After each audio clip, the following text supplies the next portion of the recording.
nolasīšu vienu no maniem mīļākajiem evaņģēlija notikumiem no Lūkas evaņģēlija 2. nodaļas, no 41. līdz 52. pantam. Jēzus vecāki gāja gadus uz Jeruzālemi Paskā svētkos. Kad nu viņš bija 12 gadus vecs, tad tie pēc svētku ieraduma gāja uz Jeruzālemi. Un kad svētku dienas bija pagājušas, tad tiem atkal uz mājām ejot, bērns Jēzus palika Jeruzālemē, un Jāzeps un viņa māte to nezināja. Bet tie domāja, ka viņš esot pie ceļa biedriem, un vienas dienas gājumu nostaigājuši, tie viņu meklēja pie radiem un pazīstamiem, un kad tie viņu neatrada, tad tie gāja atpakaļ uz Jeruzālemi, lai to meklētu. Un pēc 3 dienām tie viņu atrada templī, sēžam starp mācītājiem, tos klausoties un tos jautājot. Un visi, kas viņu dzirdēja, iztrūkušies brīnījās par viņa saprašanu un viņa atbildēm. Un viņu ieraudzījuši vecāki pārbijās, un viņa māte viņam sacīja: Mans dēls, kāpēc tu mums esi to darījis? Redzi, tavs tēvs un es, mēs tevi ar sāpēm esam meklējuši. Bet viņš tiem atbildēja: Kam jūs esat mani meklējuši? Vai nezinājāt, ka man jādarbojās sava tēva lietās? Bet tie neizprata uz viņiem sacīto vārdu, un viņš nogāja tiem līdz uz Nācereti un bija tiem paklausīgs. Bet viņa māte visu šos vārdus paturēja savā sirdī. Un Jēzus pieņēmās gudrībā, augumā un piemīlībā pie Dieva un cilvēkiem. Vai varu tevi lūgt uz dažām minūtēm šo sprediķu apturēt? Pateikt Dievam paldies par vissvarīgāko pēdējās dienās un lūgt īsi viņa svētību visbūtiskākajam rītdienām.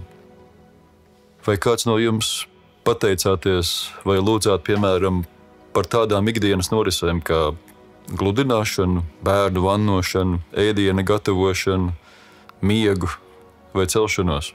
Visticamāk, ka nē. Tās taču ir tik pašsaprotams. Tik pašsaprotams, ka nepelnīti palaižam tās garām nenovērtētas. Kāda sieviete, kas savu ticības ceļu gāja jau vairāk kā 20 gadus, pirms kāda laika nonāca dziļā krīzē. Viņa sev uzdeva jautājumu, vai ir vērts dzīvot, ko viņa vēl var sniegt dzīvei un ko dzīve viņai. Kādā grupas tikšanās reizē viņa lūdza pārējiem pastāstīt, kas viņiem ir dzīves jēga, un atbildes bija dažādas. Bet tās visas viņai neko neizteica. Līdz beidzot kāds sacīja, ka iespējams īstā dzīves jēga ir vienkārši dzīvot.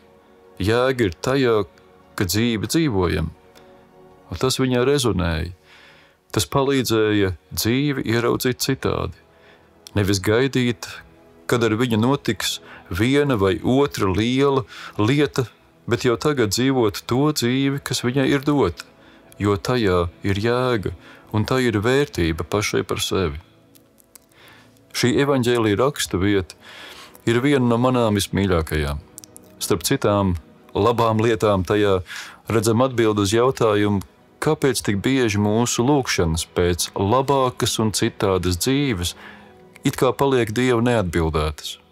Es saku it kā tāpēc, ka pēc manām domām Dievs mums atbild. Viņš saka, dzīve, kas tev ir dota, man ļoti patīk. Atbilde nav citā dzīvē, bet spēja citādi redzēt dzīvi, kur dzīvo. Vai tā varētu būt, ka dzīve, kas man nepatīk, Dievam varētu patikt? Ja tā ir, tad ko tas maina? Šī raksturvieta ir īpaša ar to, ka tā ir vienīgā, kura mums ļauj ieskatīties Jēzus dzīvē starp austrumu gudro apciemojumu un Jēzus kristību pirms kalpošanas uzsākšanas 30 gadu vecumā. Iespējams, Jēzus māte Marija evaņģēlistam Lūkam izstāstīja 10 notikumu no sava dēla bērnības. Tomēr šis ir vienīgais evaņģēlijā fiksētais. Kāpēc tā? Piemēram, kāpēc evaņģēlijā nav minēts tas, kā Jēzus 4 gadu vecumā ēda medus maizi un kļuva izcaur lipīgs? Iespējams tādēļ, ka Lūkam tas nelikās nekas īpašs un atšķirīgs no visiem citiem bērniem. Iespējams, ka šis notikums par to, kā 12-gadīgais Jēzus Jeruzālemes templī pārsteidza rakstu mācītājus un vecākus, bija vienīgais neparastais notikums, kas skaidri norādīja uz Jēzus statusu un aicinājumu. Arī pēc šī notikuma mēs lasām, ka Jēzus nogāja vecākiem līdz uz Nācereti un bija tiem paklausīgs. Ikdiena atkal turpinājās. Tajā nebija nekā īpaša, visvienkāršākā ikdiena, kādu vien mēs varam iedomāties. Nācerete bija ciems Romas lielceļa malā. Jēzus ģimene visticamāk bija zem vidējā sociālā slāņa. Viņi dzīvoja nelielā mājiņā, kurā bija viena vai divas istabas. Iespējams, vairākas reizes dienā Jēzum vajadzēja doties uz ciemu aku pēc ūdens. Tēvs bija galdnieks, un Jēzus bija viņa māceklis. Ciematā bija sava sinagoga, uz kuru tēvs viņu visticamāk veda jau no bērnības, un iespējams tas arī bija nedēļas lielākais notikums, jo citādāk nekas īpašs šī ciemata ikdienā nenotika. Nekādas karjeras iespējas, ne mobilie sakari, internets, dators, televizors vai kādas īpašas izklaides. Mēs šodien teiktu slikta medicīniskā aprūpe, nekāda kultūras dzīve, vienkārši ēdiens. Šo uzskaitījumu mēs noteikti varam vēl turpināt. Tāpat laikā tur bija brīnišķīgi saulēkti un saulrieti, draugi, prieks par izdevušos krēslu vai galdu, iespējams garas sarunas vakarā ar vecākiem, pastaigas un cikāžu dziesmas satumstot.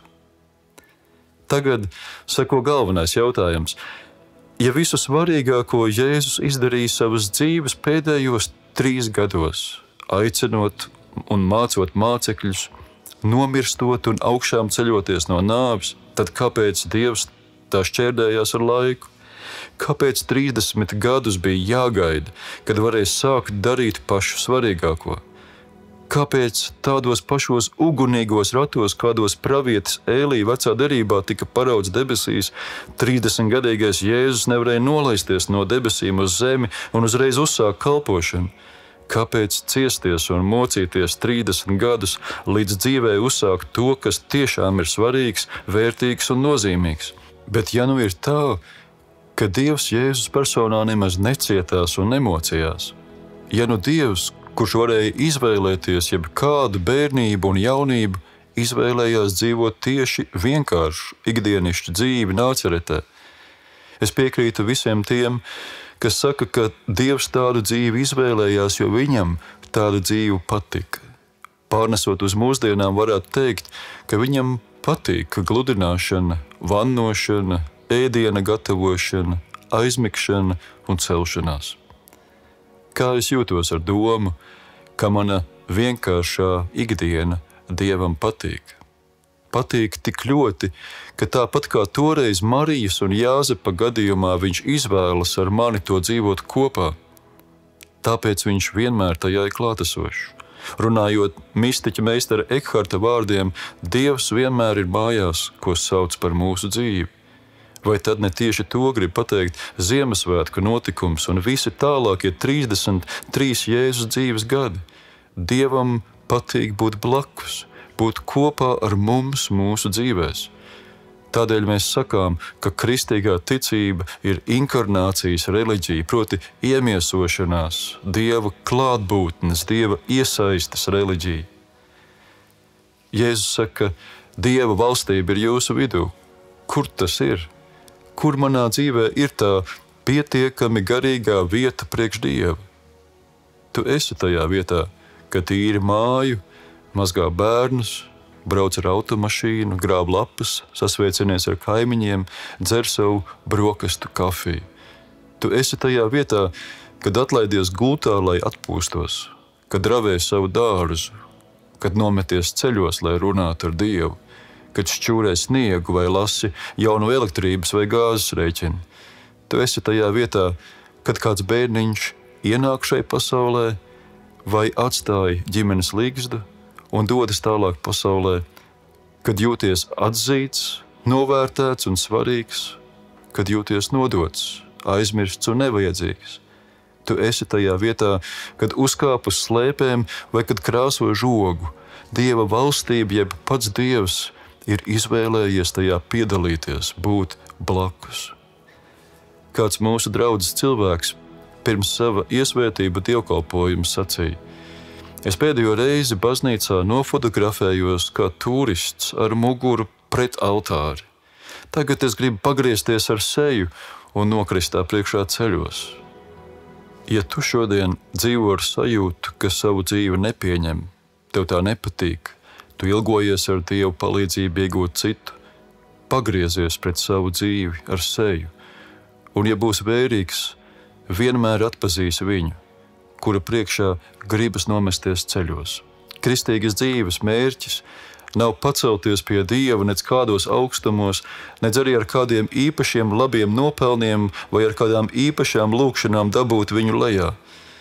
Mūsu kristīgās dzīves mērķis ir Dievs, kurš, kā saka svētais Augustīns, mums ir tuvāk nekā mēs paši sev. Mūsu dzīve nav izsūtījums vai trimda pirms laimīgas dzīves ar Dievu debesīs.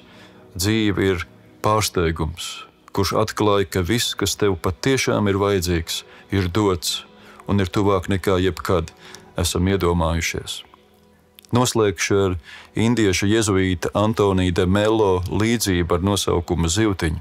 Atvainot, teica okeāna zivs, tu esi vecāka par mani, vai tu nepateiktu, kur lai atrodu to, ko sauc par okeānu?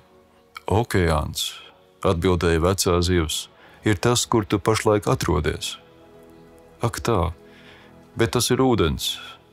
Es taču meklēju okeānu. Vīlusies, noteica Zivtiņa, peldot prom, lai turpinātu savus meklējumus citur. Beidz meklēt, Zivtiņa, raksta de Mello, tev nekas nav jāmeklē, tev tikai jāpaskatās.